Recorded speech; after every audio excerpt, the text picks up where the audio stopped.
तो दोस्तों आज हम पढ़ने वाले हैं क्लास 9 ज्योग्राफी का चैप्टर नंबर 2 जिसका नाम है फिजिकल फीचर्स ऑफ इंडिया। तो जो हमारी इंडिया है उसके अंदर हमें कई सारे फीचर्स देखने को मिलते हैं, जैसे कहीं पर प्लेन लैंड्स है, वैलीज है, हिली रीजन्स है, प्लेटूज है, नदियां हैं, पहाड़ है, झरने हैं, आइलैंड्स हैं और कहीं पर बड़े बड़े रेगिस्तान हैं। और यही नहीं, इनके अलावा जो हमारी इंडिया है उसके अंदर हमें कई सारी खूबसूरत जगह देखने को मिलती है। तो हम कह सकते हैं कि जो हमारी इंडिया है वो एक डिफरेंट लैंडफॉर्म्स वाली एक बड़ी कंट्री है। तो जो हमारा चैप्टर है फिजिकल फीचर्स ऑफ इंडिया, इसमें हम इन्हीं में ऐसे कुछ फीचर्स को पढ़ने वाले हैं, जैसे कि the Himalayan mountain, the northern plains, the Indian desert, the peninsular plateau, coastal plains और आइलैंड्स। इन सब के बारे में हम इस चैप्टर में पढ़ने वाले। तो चलिए स्टार्ट करते हैं।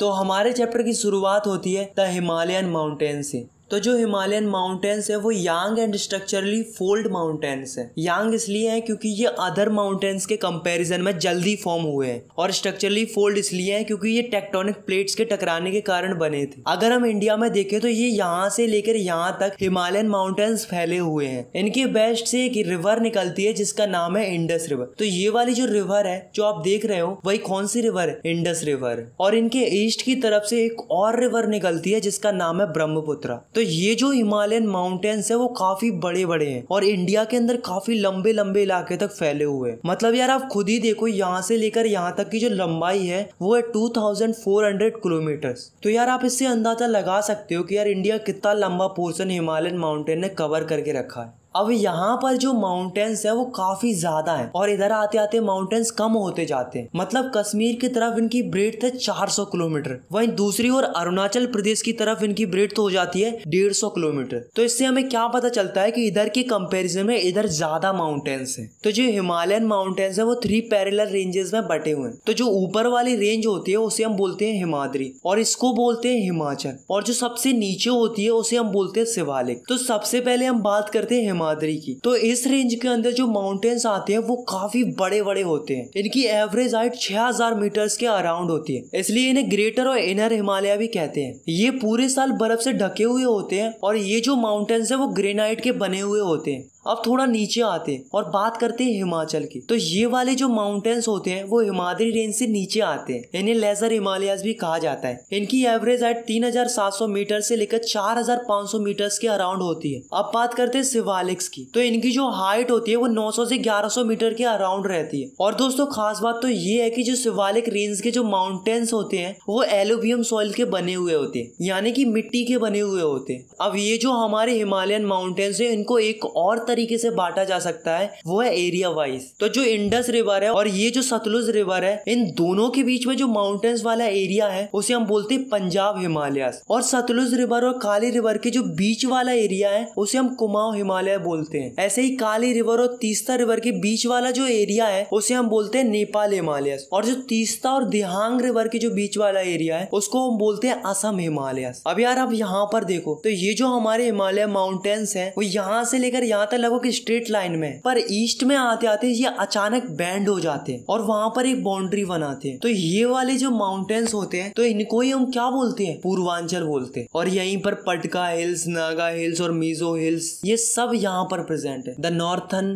प्लेन। तो ये जो नॉर्थर्न प्लेन है वो 3 नदियों के कारण बना है, Ganga, Brahmaputra and Indus river. तो ये जो पूरा नॉर्थर्न प्लेन है वो एलुवियम सॉइल से बना हुआ है। यहाँ पर बारिश काफी अच्छी होती है जिसके कारण यहाँ पर फसल भी काफी अच्छी होती है। नॉर्थर्न प्लेन अप्रोक्सीमेटली 2400 किलोमीटर तक लंबा है और अप्रोक्सीमेटली 240 से 320 किलोमीटर तक चौड़ा है। तो ये जो नॉर्थर्न प्लेन्स है उसे हमने 3 पार्ट्स में डिवाइड करके रखा है। पहला है पंजाब प्लेन, दूसरा है गंगा प्लेन और तीसरा है ब्रह्मपुत्र प्लेन। तो दोस्तों आपको तो पता ही है कि यहाँ से इंडस रिवर निकलती है और इंडस रिवर निकलने के कारण ही यहाँ पर पंजाब प्लेन बना है। ऐसे ही गंगा प्लेन गंगा रिवर के निकलने के कारण से बना है और जो ब्रह्मपुत्र प्लेन है वो ब्रह्मपुत्र रिवर के निकलने के कारण से से बना है। अब जो हमारा नॉर्थर्न प्लेन है उसको हम एक और तरीके से डिवाइड कर सकते हैं, तो वो कैसे कर सकते हैं चलिए देखते हैं। तो जैसा कि आप सभी को पता ही है कि जो सबसे नीचे वाली जो माउंटेन रेंज होती है उसको हम क्या बोलते हैं, शिवालिक रेंज बोलते हैं। मतलब ये वाली जो रेंज होती है उसे हम शिवालिक रेंज बोलते हैं। अब जैसे ही शिवालिक रेंज खत्म होती है तो ये वाला जो रीजन होता है उसे हम भाबर कहते हैं। अब इससे थोड़ा और नीचे आते हैं तो इस रीजन को बोलते हैं तेराई। अब इससे थोड़ा और नीचे आते हैं तो इसको बोलते हैं भांगर, और जो आखिरी बचता है उसको हम बोलते हैं खादर। तो जो भाबर वाला रीजन होता है वो 6 से लेके 12 किलोमीटर तक चौड़ा होता है। भाबर वाले रीजन में आपको कई सारे पत्थर देखने को मिल जाएंगे जिन्हें हम पेबल्स कहते हैं। अब जो तेराई वाला रीजन होता है वो काफी मैरसी रीजन होता है, मतलब कीचड़ वाला इलाका होता है, और इस जगह पर काफी ज्यादा घने घने जंगल पाए जाते हैं। थर्ड है भांगर। तो ये वाला जो रीजन होता है वो एलुवियम सॉइल से बना हुआ होता है। ये नॉर्थर्न प्लेन का सबसे बड़ा वाला रीजन है। इस रीजन के अंदर आपको कई सारे छोटे छोटे पत्थर देखने को मिल जाएंगे जिनको हम कंकड़ कहते हैं। अब जो लास्ट बचा है खादर रीजन, वहाँ पर कोई भी कंकड़ और पत्थर जैसी चीजें देखने को नहीं मिलेंगी। वहाँ की जो जमीन है वो काफी ज्यादा फर्टाइल है, इसलिए जो खादर वाला रीजन है वो काफी ज्यादा अच्छा है खेती बाड़ी के लिए। The peninsular plateau. तो दोस्तों पहले तो ये समझ लो कि प्लेट्यू क्या होते हैं। तो प्लेट्यू ऐसी फ्लैट जमीन होती है, वो नॉर्मल लैंड के कंपैरिजन में ऊपर उठी हुई होती है। जैसे कि आप इस डायग्राम में देखो, यहाँ पर जो जमीन है वो नॉर्मल है और ये वाली जो जमीन है वो नॉर्मल लैंड से ऊपर की ओर उठी हुई है, तो इसको हम क्या बोलेंगे, प्लेट्यू बोलेंगे। अब मान लो ऐसी कोई जगह है जो 3 साइड से पानी से घिरी हुई है और एक साइड से जमीन से लगी हुई है, तो ऐसी जगह को हम क्या बोलते हैं, पेनिनसुला बोलते हैं। अब दोस्तों आपने एक चीज नोटिस की होगी कि जो हमारी इंडिया है उसका ये वाला जो पोर्शन, मतलब ये वाला जो पोर्शन है वो जमीन से ऊपर की ओर उठा हुआ है और 3 साइड से पानी से और एक साइड से जमीन से लगा हुआ है, इसलिए हम इसे क्या बोलते हैं, पेनिनसुला प्लेट्यू बोलते हैं। अब ये जो पेनिनसुला प्लेट्यू है इसके बीच से एक रिवर निकलती है जिसका नाम है नर्मदा रिवर। तो ये जो नर्मदा रिवर है इसके नॉर्थ में जो प्लेट्यू है उसे हम बोलते हैं सेंट्रल हाईलैंड्स, और जो नर्मदा रिवर के साउथ की तरफ है उसको हम बोलते हैं डेक्कन प्लेट्यू। मतलब जो हमारा पेनिनसुला है वो 2 पार्ट्स में डिवाइड है। अब जो नर्मदा रिवर है वो विंध्या रेंज और सतपुरा रेंज के बीच से बहती है। अब ये वाली जो जगह है यहाँ पर अरावली हिल्स है। अब दोस्तों बात करते हैं सेंट्रल हाईलैंड्स की। तो इसके अंदर 2 रिवर फ्लो करती हैं, पहली है चंबल और दूसरी है बेतवा रिवर, और इन दोनों रिवर की डायरेक्शन एक ही है, साउथ ईस्ट से लेकर नॉर्थ ईस्ट डायरेक्शन तक। अब जो सेंट्रल हाईलैंड्स है उनको भी 2 पार्ट्स में डिवाइड किया गया है। इनके वेस्ट वाले पार्ट को मालवा प्लेट्यू कहते हैं और ईस्ट वाले पार्ट को हम छोटा नागपुर प्लेट्यू कहते हैं। अब दोस्तों बात करते हैं डेक्कन प्लेट्यू। तो ये जो डेक्कन प्लेट्यू है उसके वेस्टर्न एंड पर वेस्टर्न घाट है और इसके ईस्टर्न एंड पर ईस्टर्न घाट है। अब जो वेस्टर्न घाट है वो ज्यादा ऊंचे हैं ईस्टर्न घाट से। वेस्टर्न घाट की जो हाइट है वो करीब करीब 900 से 1600 मीटर्स के अराउंड होती है। वहीं दूसरी ओर जो ईस्टर्न घाट है उनकी हाइट 600 मीटर्स के अराउंड होती है। अब यार आप खुद ही सोचो, अगर यहाँ की हाइट ज्यादा होगी और दूसरी ओर यहाँ की हाइट कम होगी तो डेक्कन प्लेट्यू की जितनी भी रिवर्स हैं वो हाई टू लो फ्लो करेंगी। मतलब हाइट के कारण जो रिवर्स हैं वो वेस्टर्न घाट से ईस्टर्न घाट की तरफ बहती है। The Indian desert. तो ये जो अरावली हिल्स हैं इनकी वेस्टर्न साइड की तरफ अगर हम जाते हैं तो यहाँ पर हमें क्या मिलता है, द ग्रेट इंडियन डेजर्ट, जिसे हम थार डेजर्ट भी कहते हैं। तो ये जो डेजर्ट है वो काफी बड़ा है और इंडिया के अंदर काफी बड़ा इलाका कवर करके रखा है। यहाँ पर हमें चारों तरफ रेत ही रेत दिखाई देती है। और गाइस जैसा कि आप सभी को पता ही है कि रेगिस्तान के अंदर कम ही बरसात होती है, ठीक उसी प्रकार थार डेजर्ट में भी काफी कम बरसात होती है। अप्रोक्सीमेटली 150 mm बरसात होती है पूरे साल के अंदर। यहाँ पर एकमात्र ही बड़ी रिवर है जिसका नाम है लूनी।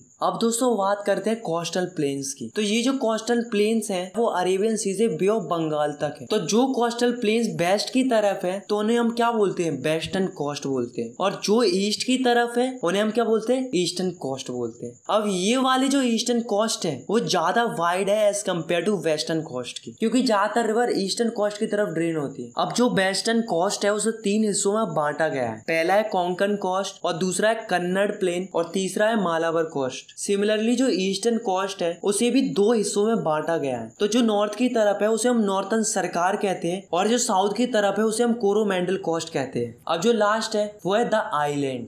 तो जो इंडिया है उसके 2 ग्रुप्स ऑफ आइलैंड है। तो जो फर्स्ट आइलैंड ग्रुप है वो है लक्षद्वीप आइलैंड जो कि अरेबियन सी के अंदर है, और दूसरा आइलैंड ग्रुप है वो है Andaman and Nicobar island group जो कि बे ऑफ बंगाल में लोकेटेड है। तो पहले हम बात करते हैं लक्षद्वीप आइलैंड्स की। तो ये वाले जो आइलैंड्स होते हैं इनका नाम पहले लेकाडाइप, मिनीकॉय, अमिनडीबी था, पर बाद में 1973 में इन सब आइलैंड्स का नाम बदलकर लक्षद्वीप आइलैंड्स कर दिया गया। लक्षद्वीप आइलैंड्स का total geographical area 32 square kilometre, और जो लक्षद्वीप आइलैंड आइलैंड की जो कैपिटल है वो है कावारत्ती। अब बात करते हैं अंडमान एंड निकोबार आइलैंड्स की। अब जो आइलैंड्स नॉर्थ की तरफ है उन्हें हम बोलते हैं अंडमान आइलैंड्स, और जो आइलैंड साउथ की तरफ है उन्हें हम बोलते हैं निकोबार आइलैंड्स। तो जो अंडमान एंड निकोबार आइलैंड्स है वहां पर काफी ज्यादा घने घने जंगल पाए जाते हैं। और तो और दोस्तों यहाँ पर एक ऐसा आइलैंड भी है जहाँ पर आज भी एक एक्टिव वोल्केनो है। तो जो हमारे फीचर्स हैं इंडिया के वो काफी ज्यादा रोल प्ले करते हैं हमारे लिए। जैसे कि जो प्लेटू होते हैं उनसे हमें काफी सारे मिनरल्स मिलते हैं, और जो हमारे हिमालयन माउंटेन्स है वो हमें प्रोटेक्ट करते हैं ड्राई और कोल्ड विंड से। और जो हमारे नॉर्थर्न प्लेन्स है वहाँ पर काफी अच्छी